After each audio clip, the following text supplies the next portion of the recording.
Ada satu orang perempuan cerita saya berapa tahun yang lalu ya. Dia bilang, Ustazah makasih udah bikin majelis maulid. Ustazah jangan pernah berhenti bikin majelis maulid. Saya tanya kenapa gitu. Dia pun cerita.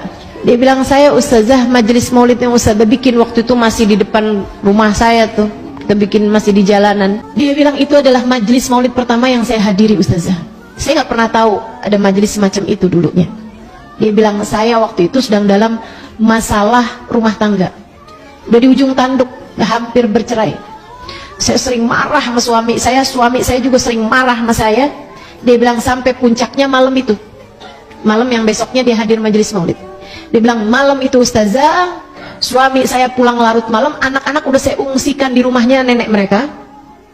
Dia bilang di rumah keluarga saya, jadi saya cuma sama suami aja. Dia pulang malam-malam, saya pun marah sama dia.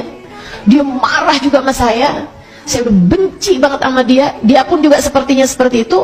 Akhirnya jam-jam sekitar jam 1 malam, jam 2 malam, dia kemudian keluar dari rumah dengan banting pintu. Terus dia bilang, saya nggak akan balik lagi ke rumah ini. Saya pun lari menuju ke pintu, saya buka pintunya, jangan pernah balik lagi ke rumah sini. Bisa saya tutup pintunya.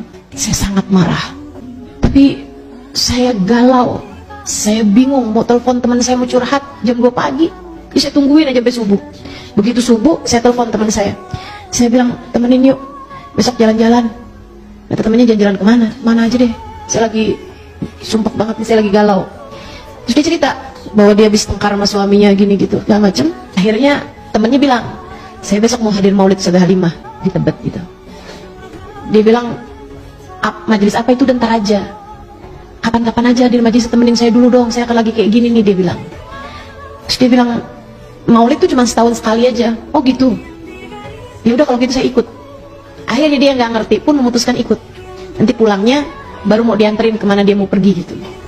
Pagi-pagi berangkatlah, dia bilang, saya berdua Ustazah barengan sama teman saya, kita duduk di atas got, nggak kebagian tempat, duduk di atas got. Nah ini dia nih ya, kita kalau hadir majelis maulid itu, ibu-ibu, teman-teman, adik-adik saya sekalian, posisi tidak menentukan prestasi ya. Enggak, majelis maulid, majelis ilmu, majelis taklim itu beda. Posisi tidak menentukan. Enggak.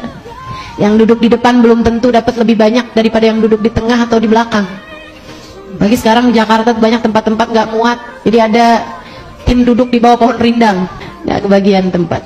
Masalahnya masalah hati, bukan masalah posisi. Dia bilang, saya duduk Ustazah, saya nggak ngerti nih ngapain sih orang-orang ini, sampai segitunya kok beramai banget sih yang datang. Dia bilang, saya duduk aja dengerin. Saya tuh pertamanya lihat ada gitu orang-orang yang pada nangis, ngapain sih gitu. Saya pun baca, dengerin, ini yang dibaca apaan sih. Saya kasih tahu sama teman saya, ini kitab maulid namanya Sejarah Nabi Muhammad. Oh, saya dengerin, suaranya enak-enak gitu. Habis itu Ustazah cerita, kata dia nih, waktu itu tentang Sayyidah Khadijah. Ya Allah Ustazah, itu kayak rasanya Ustazah lagi ngomong buat saya doang. Rasanya tuh kayak telinga saya lagi dibisikin gitu. Dia bilang, Ustazah, rasa-rasanya saya langsung kebayang rumah tangga saya dengan keadaan saya yang selama ini selalu menuntut suami, mungkin di luar batas kemampuan dia.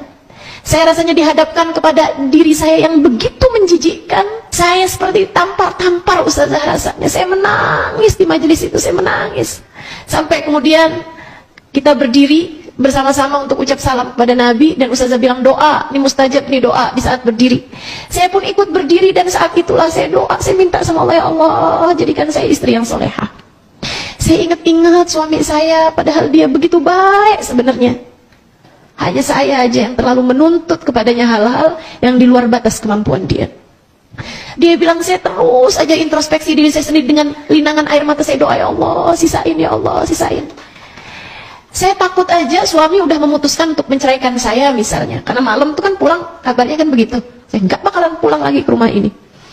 Dia bilang, saya merasa sangat berdosa. Saya doa sama Allah, ya Allah sisakan waktu, saya ingin menjadi istri yang solehah bagi suami saya ingin menjadi ibu yang baik bagi anak-anak saya ingin bisa jadi perempuan yang nanti di akhirat ketemu sama Sayyidah Khadijah. Dia bilang, habis selesai majelis, teman saya bilang, yuk mau diantarin kemana? Saya bilang, enggak, saya mau pulang aja. Saya mau nyari suami saya mau minta maaf sama dia, saya pengen dikasih kesempatan buat jadi istri yang baik bagi dia. Dia bilang, begitu nyampe rumah, teman saya pulang lagi, saya mau masukin kunci nggak bisa-bisa. Karena ternyata udah ada kunci di dalam. Dia bilang, saya ketok, suami saya bukain pintu. Saya senang banget ngelihat dia. Sebelum saya bilang apa-apa sama dia peluk saya, kemudian dia bilang, maafin saya, sisain saya waktu buat saya bisa jadi suami yang baik buat kamu. Dia bilang, saya nangis Ustazah, saya minta maaf sama dia. Dia bilang, Ustazah doain biar kami terus bisa jadi pasangan rumah tangga yang baik. Teman-teman saudara sekalian, kita nggak pernah tahu nih, kenapa kok bisa ada banyak sekali kisah-kisah yang saya dengarkan dari orang hadir majelis maulid, orang bersolawat kepada Nabi Muhammad. Masalahnya, Nabi Muhammad itu sahlan ida a'ta, adalah seorang Nabi yang mudah untuk memberi. Ketika kita datang, kita bersolawat dengan sungguh-sungguh pada Nabi, kita punya cinta sama Nabi, gitu, sangat mungkin untuk kita pulang dari majelis maulid, kita pulang dari kita bersalawat, atau ketika kita rasa dekat menabi, kita salawatan menabi, sangat mungkin untuk doa-doa kita diijabah, harapan-harapan kita dipenuhi oleh Allah Subhanahu